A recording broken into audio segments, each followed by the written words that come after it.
The Ride Home Rants podcast is brought to you by Reaper Apparel Company. Reaper Apparel offers a casual line of superb fit, finish, and comfort.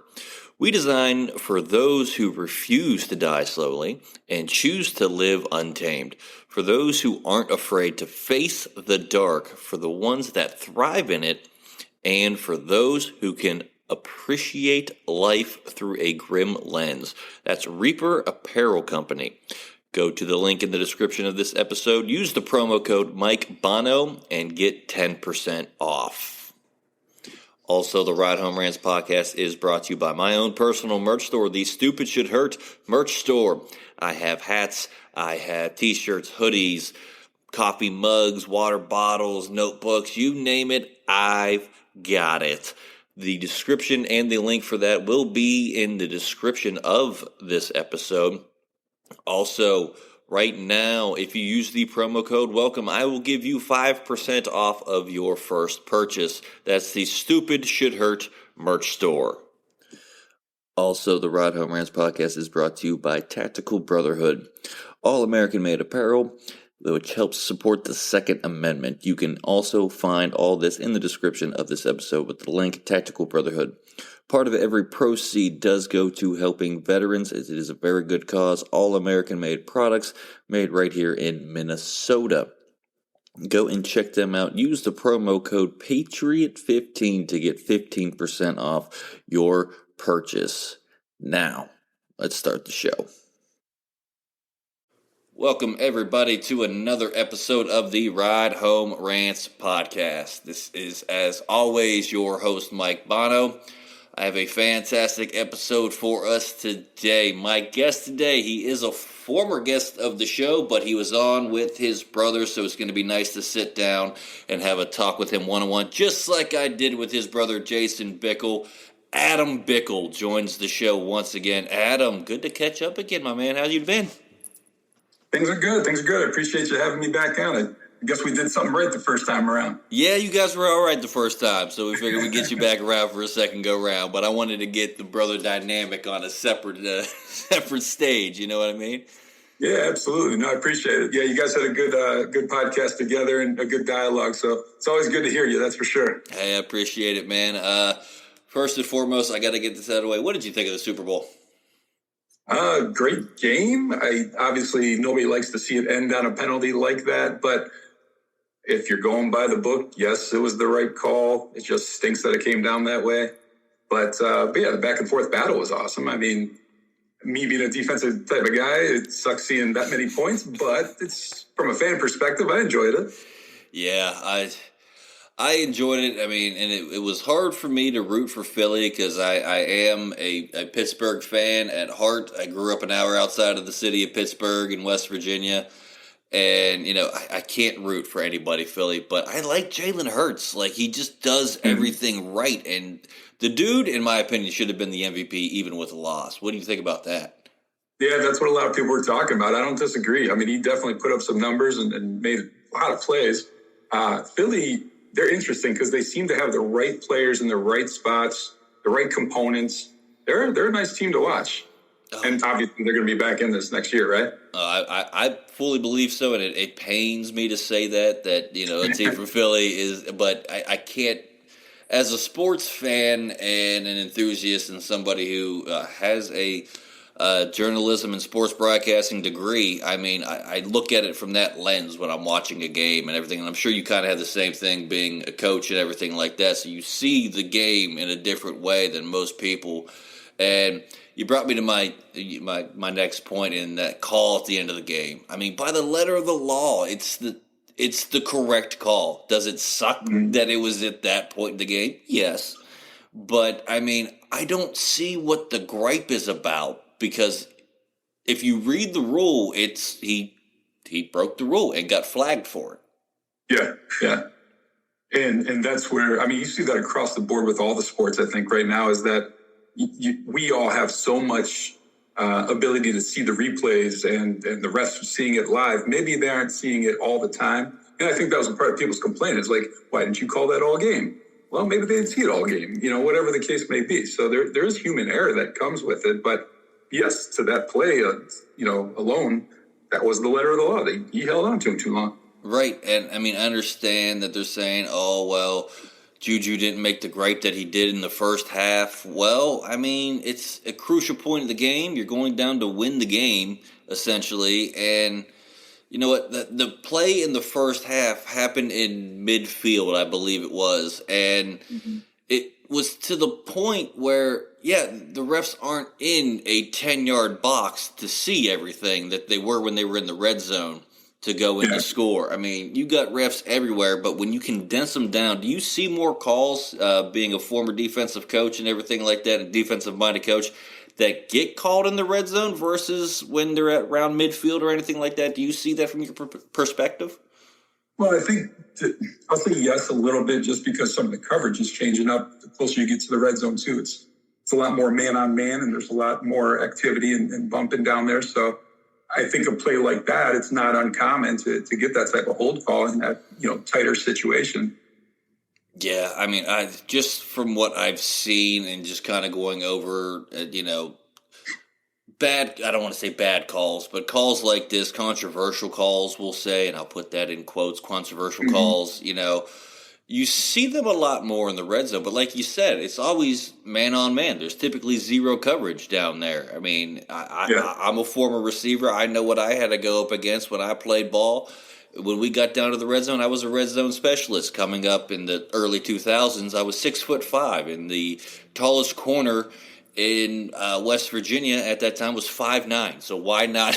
I mean, it was just a mismatch. Like, people were always asking me, like, hey, why do you only get in when you go into the red zone? I was like, because it's a jump ball situation. I mean, even if he has a better vertical than me, I've already got 6 or 7 inches on him, and I don't need that big of a vertical to go up. But if I extend my arms up, I'm already over 7.5 feet. Like, it's an easy call. But every time I was going up against man coverage, and that was from the 20 in, and it never failed. I always knew I'm getting pressed. That's what's going to happen. And can receivers do things to justify getting a holding call and, be the actors that everyone says that they are? I mean, yeah, I did it. I'm not going to lie. I mean, we kind of had a little mentality. If you're not cheating, you're not trying. You know what I mean? But I don't condone it, but it works. Hey, you have to sometimes. Oh, yeah. 6'5", were you a basketball guy too? No, I was a swimmer. Okay. Yeah. Good for you. If I was on the basketball court, it wasn't going to be a good. We weren't in a good situation. Like, I mean, everyone's like, "You're so tall. Why don't you play basketball?" I was like, "Because I suck at basketball. That is exactly why. I'm the tallest guy in the world that sucks at basketball. I don't get it." But I was a hell of a swimmer, and earned a scholarship to swim. So, kind of made the decision a little easier for me. But I love the sport of swimming. I've always been a swimmer, and a better swimmer than I was a receiver and a defensive end that they had me at in football. But, you always do what you think you're passionate about too as well. And I was passionate about football, and I still am. But everyone laughs at me because I always use the old Mighty Ducks quote, I'd make a better coach than I would a player. And I still firmly believe that I would make a better coach at football than I did as a player. Now, you recently took a little hiatus from coaching. What are the plans to getting back into coaching? That's something I've been thinking about for the past couple of months. So my brother and I were together last year at a school called Orange over in Pepper Pike, and great community, great head coach over there. But we took our lumps. We got beat up pretty good. So both of us kind of had the mentality after the season: let's take a break, figure out what it is that we truly want to do. Are we going to coach? He's fulfilling some of that itch right now with training. I know that he stays quite involved with different programs here locally. Yeah. For myself, I don't know. I'm all over the place with that thought because I'm so busy with all the other things going on in life with the All Pro Recruiting, the company that I run, plus a nonprofit that I run that does have a football affiliation. So I'm staying busy with so many different things that I'm like, well, if coaching happens, I'm cool being a volunteer. I'm cool, coming and going and helping out some kids. I don't have to be as in the trenches as I was the past, 17 years, if you will.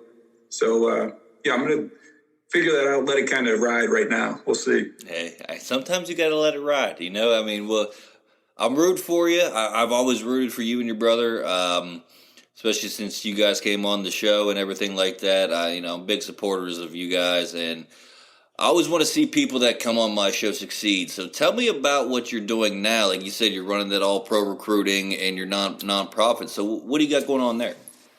So they kind of go hand in hand in a way. So my business partner and I, Mike DePaulo, we started all-pro recruiting back in 19. We've been recruiters for about, 20 years collectively, and recruiting for business professionals in accounting, finance, sales, marketing, stuff like that. And along the way, he was a football player from Case Western, and I've been coaching all this time. So we would talk to business professionals that have these football ties. So we're like, let's create this networking group of football people. Doesn't have to be guys. It could be anybody that's affiliated with the game, whether they work for a company that's football related, whether they're former coaches, officials, whatever the case may be. So keep it as broad as possible when it comes to that. And along the way, we're like, let's create this as a nonprofit and give money back to some youth organizations here in Northeast Ohio. So that's what we did. As simple as it sounds, we created it. It's called the Professional Gridiron Group. And we get together quarterly. We have guest speakers that come in. We have an event coming up here in March with Charles Bentley from Ohio State, if you remember him. Oh, yeah. Yeah, he's awesome. He's a great guy. He's a hell of a businessman now and still an NFL advocate. So it's going to be awesome having him come speak to us in March here. Yeah, that sounds awesome for sure. And you know what? I always love to see people give back. And, that's seems to be a lost art in today's day and age. Is everyone's always, well, what's in it for me? Yeah, I feel like that mindset. So to see somebody that's wanting to give back, kudos to you for wanting to do this. And plus, you still get that little bit of that sports tie in there. You're getting all these football minds together, which I fully believe that because I was a former football player, albeit only to the high school level, but it taught me a lot, and it's partly the reason that I'm chasing this comedy career is because it's something I'm passionate about. And a lot of the values that I learned playing the game, I take into my comedy career. People see comedians and they're just, oh, well, you guys work like an hour a day, right? Like, if that. And I was like, no, like, I don't just look tired for no reason. There's a lot of behind the scenes. Like, people don't see the process of writing a joke, testing a joke, working out the kinks, and then finalizing that joke, and then fitting that into a set that works and flows. Mm-hmm. And then a lot of comics like myself have other avenues. It's podcasts, for one, that we're doing, and we're running merch stores, and we're doing a lot behind the scenes. So when they say, oh, well, you're only working an hour a day, and you're making a lot of money, and it's like, no, we're not only working an hour a day. Kind of brings back into, like, coaching. I dabbled a little bit in coaching over the summer a couple years ago. With swimming, I was a head coach at my YMCA and an assistant coach for a summer league. And I know what that entails in coaching, but some of the listeners don't. So from another coach, what are some of the pros and cons that you've learned from being a head coach versus an assistant coach? Well, first of all, as the head coach, I loved every aspect of it, including those, cons that somebody might say, or those pain points, like, for example, the stereotypical dealing with the parents and stuff like that. I embraced it. I love that aspect because it's conflict resolution, it's problem solving, it's all those things that come into play. And you're not going to win every battle. You're not going to walk away agreeing with each other on every single thing. But I love that human element of, first of all, we're doing what's best for the child. We're not, here for, puffing out our chest and having an ego battle. But it comes down to, coming together as a couple adults and what makes the most sense for this child to continue to grow into a young man and a prosperous person in society and all that good stuff. So, as a head, of course, I enjoyed the aspects of the organization and running the show, quote unquote, and all that. But I still embrace those other things that people might say is a negative. As an assistant, I didn't have too much of an issue. I thought I would, after being a head coach, being an assistant and wanting to be more of the 8 type guy of controlling things. Was that always in my head? Sure. Just that's, me as a competitor or me as a, organizational influence, but never to the point that it caused conflict internally. But that was something that, going in as an assistant, a lot of people are interviewing me or asking me that type of question. Like, hey, how is it going to feel being, a number 2 and this and that? I'm cool with that. Like I mentioned before, I don't mind being a volunteer. I'll be a good role player, just like I was, as a player. I was, just the big dumb lineman that had to be a role player. So I battled it each way, Big dumb lineman. But you know what? I know that's just the humor and everything with that, but people don't realize linemen are the smartest guys on the field. Like, they don't realize. That's what they say. Oh, come on now. Yeah. We're here to pump you up here, Adam. Now, come on. We're not with Jason. We're here to pump you up here. But no, my son's a lineman now, and he's moving into high school ball.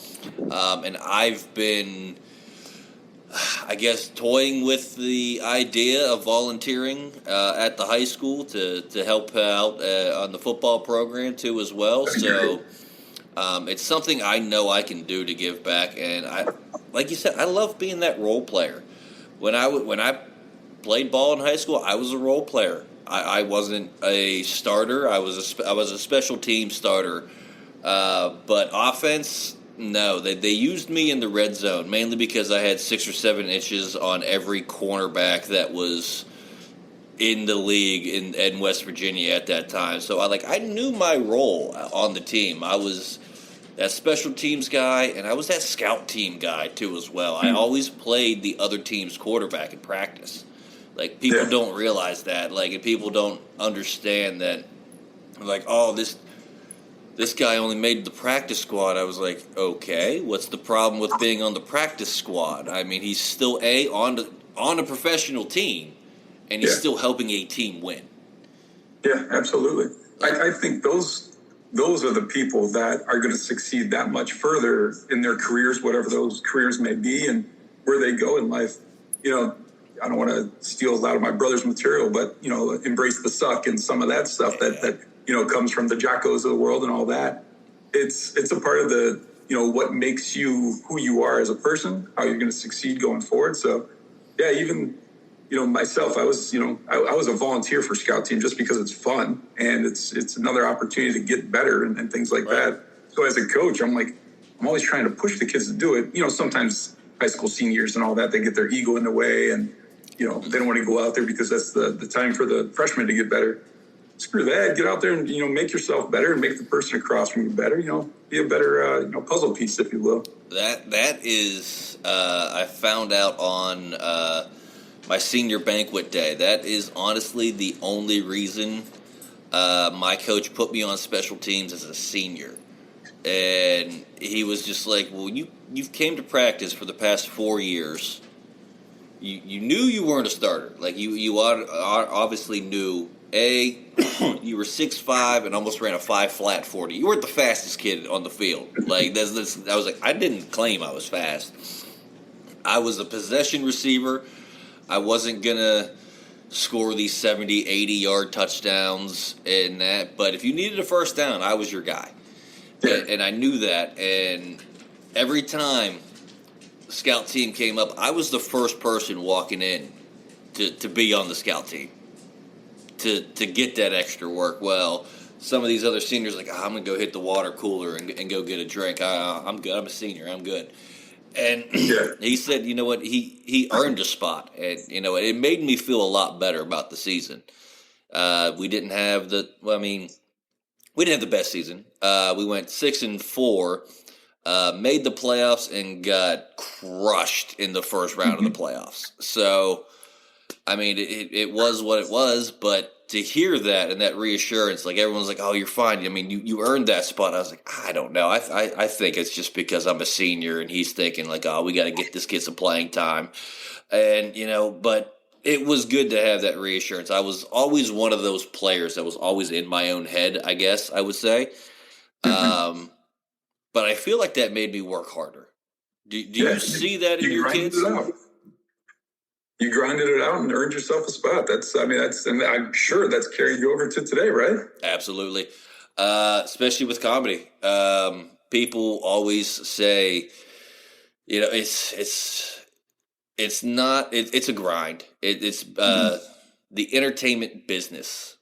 You know what I mean? And it is a business, what people don't realize. And if you're not good at the business part, which is the grind of being an entertainer, then you're not going to make it anywhere. And people are always like, well, you don't know this, you don't know that, you don't know this. And, I didn't know how to drive a car before I was able to drive one. I learned how to do that. I didn't know how to walk before, and I figured that out. And, you learn how to do stuff by doing it. I feel like that's just how I was. I grew up in a very blue collar town in West Virginia. My dad's been in the steel mills for 40 plus years. I mean, we learned work from a young age, and and sports only helped me with that, because I feel like I take a lot of the lessons that I learned there into my career. I had to earn a spot to play as a senior in high school football, which is apparently unheard of in some of these towns and some of these teams that I see that are full of senior starters. When I know there's other kids that are sophomores, freshmen, juniors that are better. I've seen it. But I take that into my comedy career. I might not always be the funniest comedian on the slate, but I'm going to work, and these other promoters are seeing the work that I put in, and you're getting more shows out of it that way. And, it's the same thing. Same thing as being on Scout Team. People are like, oh, man, you've been doing this 10 years. Why are you still going to open mics? Yeah. Like, you're not getting paid for that. I was like, yeah, but that's time for me to practice my material. Mm-hmm. It's like, okay, dude, you played a sport. Did you go to practice, or did you just show for games? Yeah. I mean, every rep is a good rep, right? Yeah. I mean, you're either learning or you're winning and achieving and getting yourself out there and making yourself better by doing these things. That's, going back to your point before, as far as, high school days, it's fun to reminisce and talk about that, by the way. This podcast is going to go way too long if you get me started. Hey, let's go, man. I got time. But, I was that type of kid. I didn't play football all of my life. And once I embraced it, I knew that if I wasn't, a weight room guy, and I wasn't doing everything the coaches were telling me to do and doing all the nitty gritty, and my brother, putting a foot in my ass because, he's the older brother that did so, I knew I wouldn't have been great. And I shouldn't even say that. I was an above average player. But I knew without that time that you put in, I wouldn't have been much at all. And I had to fight for starting positions each year and all that. But I mean, I look back at that, I'm like, it made me who I am. Not just the grind, but the coaching that we had. We were blessed to have 7 coaches that were together for a long period of time. And we also remain in touch with those coaches and everything. And that togetherness and camaraderie that we had as a group of, juniors and seniors at the time. There's nothing like it. Not just the experience, but what built us into being, I'm 41. I still stay in touch with those guys. Those are my best friends. And, hell, we're still pushing each other in different ways. Just, in our professional careers, or, if we're drinking together, a couple weekends or whatever the case may be, we're always competing somewhere. I got, the select few buddies of mine that, like you said, from high school that I still keep in touch with to this day. It was hard for one of them because, he got his doctorate in economics, and as soon as before he was even graduated, he had a offer to go to Luxembourg, France for 3 years. Wow. So, yeah, and he did that. He finally just got back home the year after COVID, so 2021. And, we keep in touch more now that he's back in the great state of West Virginia, where we're from.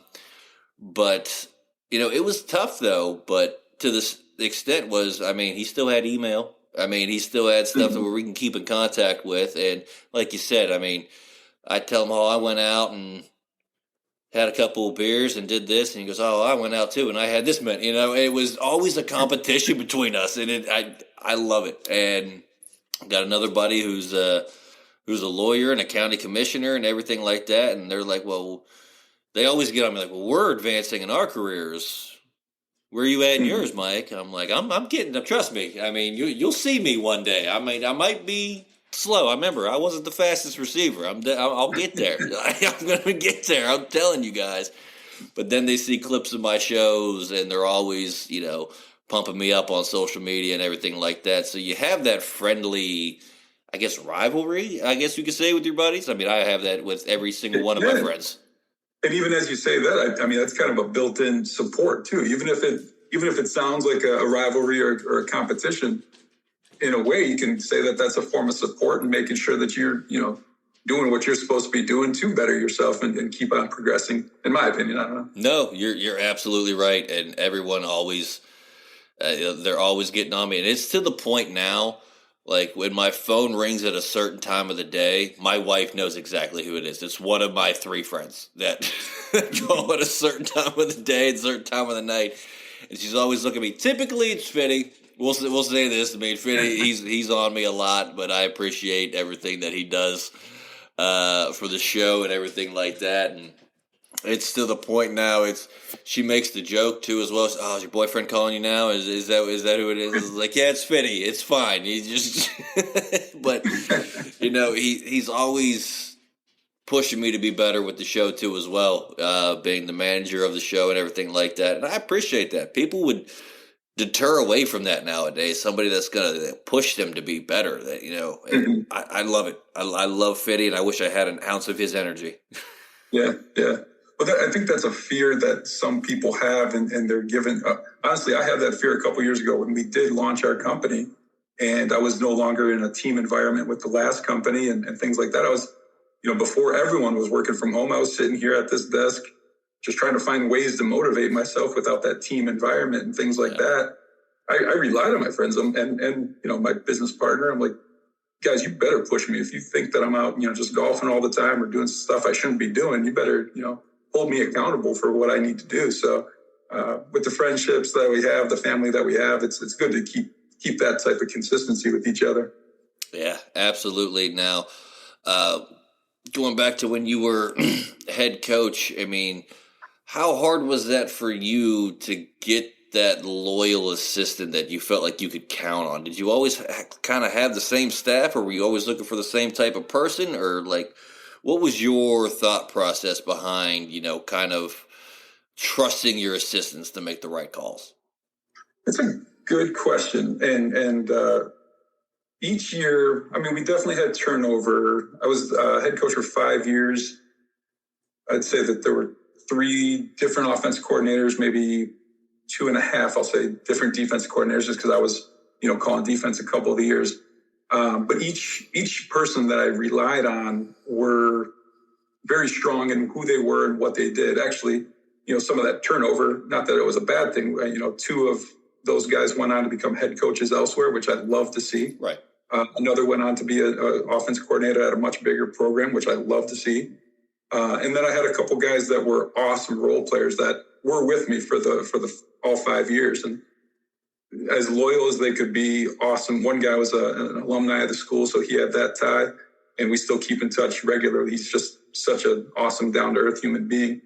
And then that last year, that was the most continuity that we had with everybody being on board, and that's what took us to the playoffs, in my opinion. Is we had an excellent coaching staff that pushed the kids. Everyone was, on the same page. Everyone was, scripting out everything that we needed to accomplish. That was the year my brother came in and helped accelerate us even more. So yeah, I don't think finding loyalty was difficult. It was just a matter of trying to keep things as continuous as possible and moving forward in the right direction and everything. And yeah, each year we seem to have, good stepping stones to build on.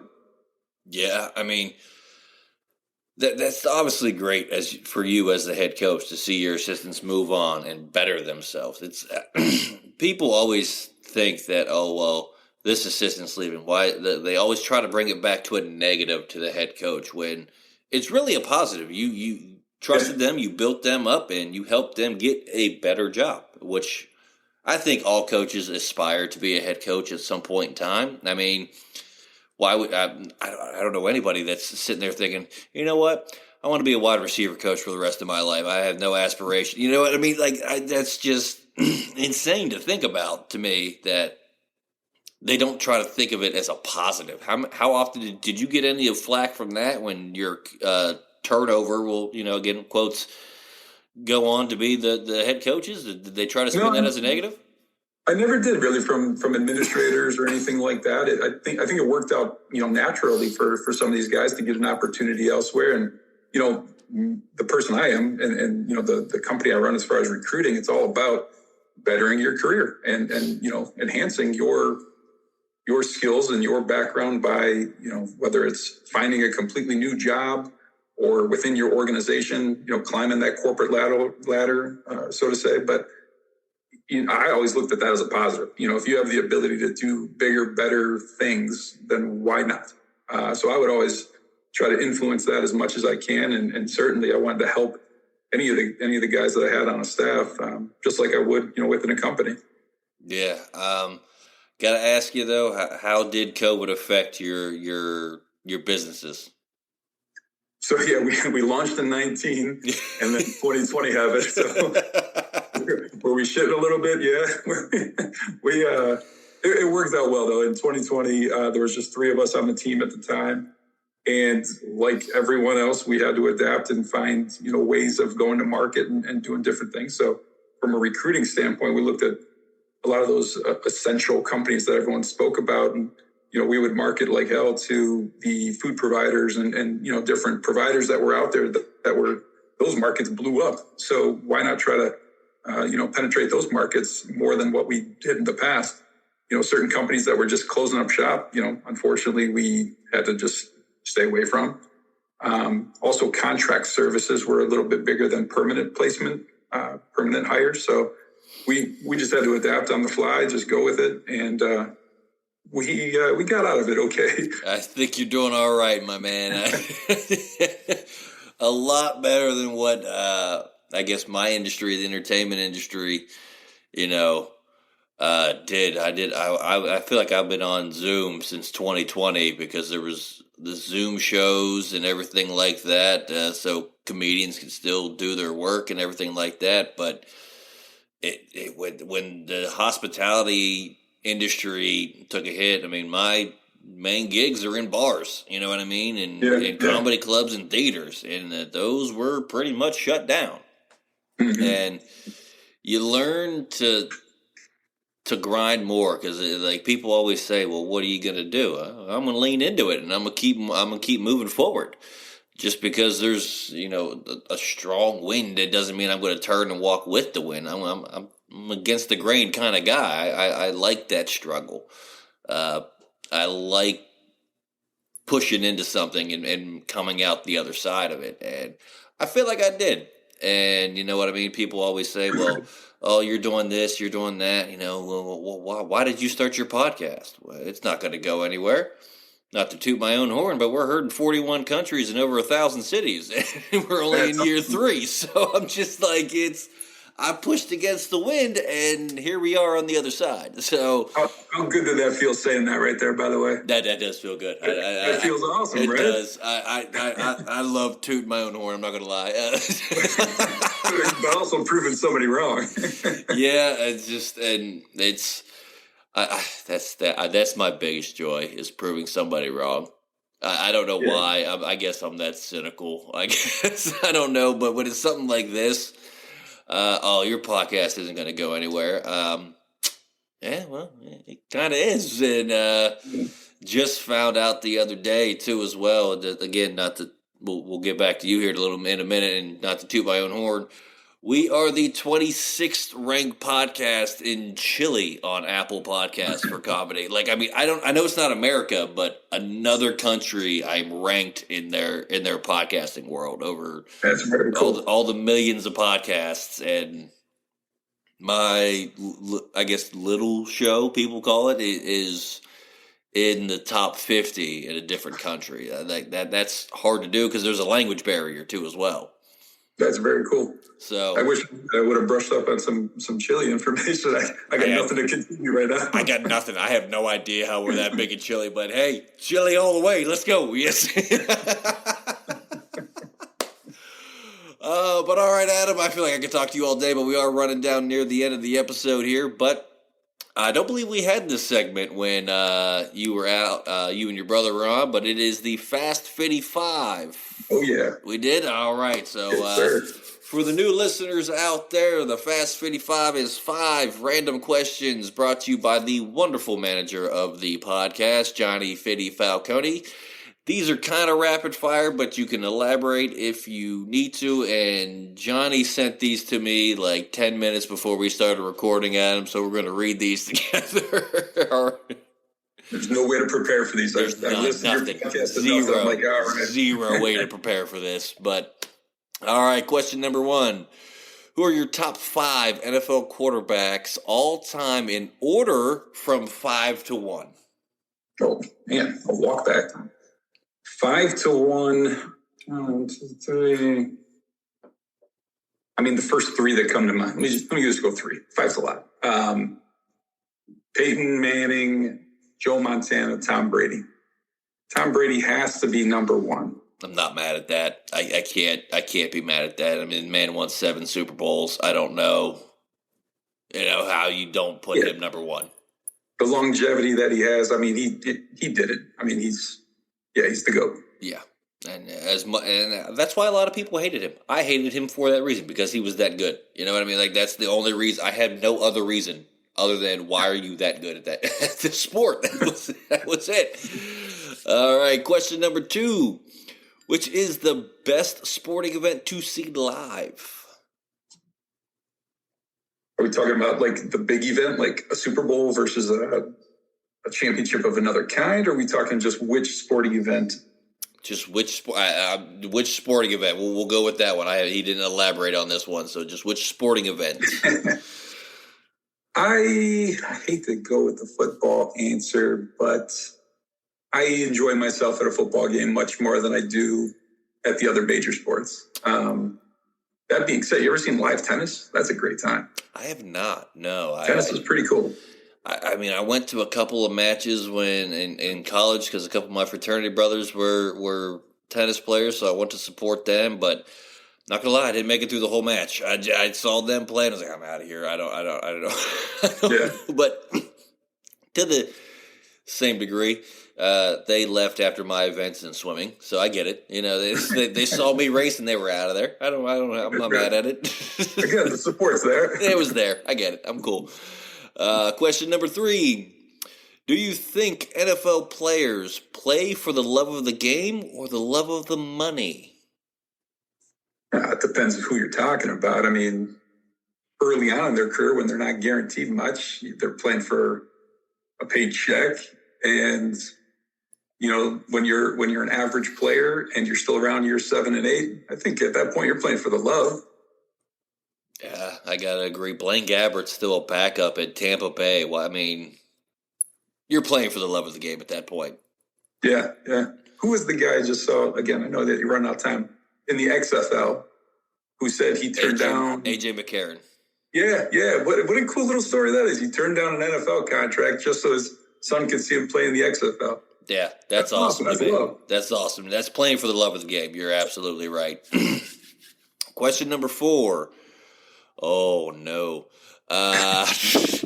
Which town on the east side of Cleveland has the best restaurants?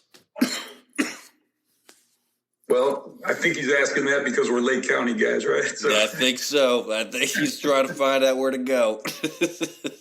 I mean, downtown Willoughby definitely has all the mom and pop shops over there. So I'll say downtown Willoughby's up there, but also Chagrin Falls on the east side. All right. I'm not mad at it. All right. Question number 5. Out of Bob Evans, Perkins, or Cracker Barrel, which is the best breakfast place to eat? Bob Evans, hands down. Yeah. Without a doubt. I've eaten at all 3 of them for breakfast, and it's to the point now, like, My wife and I typically have the same day off. It's rare anymore, but we typically have the same day off, and we go to Bob Evans to breakfast once a week. That's kind of our little date day, or kind of just us time. The kids at school, so we get some time to us. To the point where the waitresses know us and know to expect us. Like that's they're just like, oh, it's date morning, isn't it? You two are like, yeah, oh God, we got to pick a different Bob Evans to go to. Change it up a little bit. They know our order too as well. That's how bad it's gotten. They know our order. That's funny. What's your go-to order? Oh God, it's the Rise and Shine. You know, can't go wrong. It's classic. Exactly. But that was the Fast Spinny 5 for all the new listeners out there. I gotta say though, Adam, for the past couple of episodes, there had been an animal question in there, and he steered away from that. I don't know what I'm thinking. He gears it to one specific thing all the time, and for like all of season 2, there was an animal question, at least one animal question in there, and now I think we're gearing to food. I think that's what we're gearing to now. He's got to mix it up a little bit. Absolutely. So Adam, like I gave your brother and like I give every guest on the show, since we are running down near the end of the episode, anything that you want to get out there, whether it's a good message to promote your businesses, anything like that, I'm going to give you a minute, man, and the floor is yours. I appreciate it. Well, I guess I'll take the time to talk about PGG again, the Professional Gridiron Group. Just go to that website, professionalgridirongroup.com. It's an excellent board of guys that are invested into the nonprofit organization. March 22nd over at Fatheads in Berea is going to be our next event. And we have Cleveland's own LaCharles Bentley coming to talk to us. So awesome event, great group of people, about 50 to 70 people will be there. It's open networking. It's no, forced 30-second commercials or anything like that. You grab a beer, you listen to an awesome speaker, you meet some good people. And along the way, we give some money back to the youth programs around. So would love to see people out there. Awesome. I know you were promoting what you got there, but I love it when there's a good message at the end of it too as well. You know what I mean? You're giving back to the youth sports community and everything in the youth community. Awesome thing. Everybody go and check that out for sure and help give back where it's due. Adam, this was a lot of fun. It was a lot of fun with you and your brother, and I'm glad I got the brother dynamic on a one-on-one level now with both of you coming onto the show. So thank you for coming on, man. I really do appreciate it. Hey, thanks for having me. It's a great time. I appreciate it. Hey, not a problem. But that is going to do it for this week's episode of the Ride Home Rants podcast. As always, if you enjoyed the show, be a friend, tell a friend. If you didn't, tell them anyways. They might like it just because you didn't. Also, please be sure to check out all of the sponsors from the beginning of the episode. I will highlight them again. That is Reaper Apparel. That is my own personal merch store, the Stupid Shit Hurt merch store, and our newest sponsor, Tactical Brotherhood. This is one I'm really passionate about. I want everyone to go and check them out. I've been wearing one of their hats the entire episode for those of you listening on my Patreon and watching this episode live here too as well. Go and check them out. Part of all of their proceeds go to helping veterans. What this show has been all about here was going and giving back to someone else. I can't think of a better group to give back to than our veterans. And if you do so by clicking the link in my bio and in the bottom of the description here, use the promo code Patriot15. We'll give you 15% off, so it's a win-win for everybody. Please go and check them out. Thank y'all for listening, and I will see y'all next week. The Ride Home Rants podcast is brought to you by Dubby Energy. Energy drinks made for gamers, streamers, and podcasters alike. For gamers, streamers, and podcasters alike. Go to the link in the description where you can find the best energy drinks out there. Less caffeine than a cup of coffee. Also, no jitters and no crash afterwards. Use the promo code Mike Bono and get yourself 10% off. Also, the Ride Home Rants podcast is brought to you by my favorite sponsor of the show, and that is Shankit Golf. Golf apparel made for the everyday golfer. We might not go out and shoot a 6 under par. We're probably going to shoot a 6 over par, but this is going to give us the gear that's going to help us rock it on and off of the course. Go to the link in the bio, use the promo code Mike Bono, and get yourself 10% off there as well.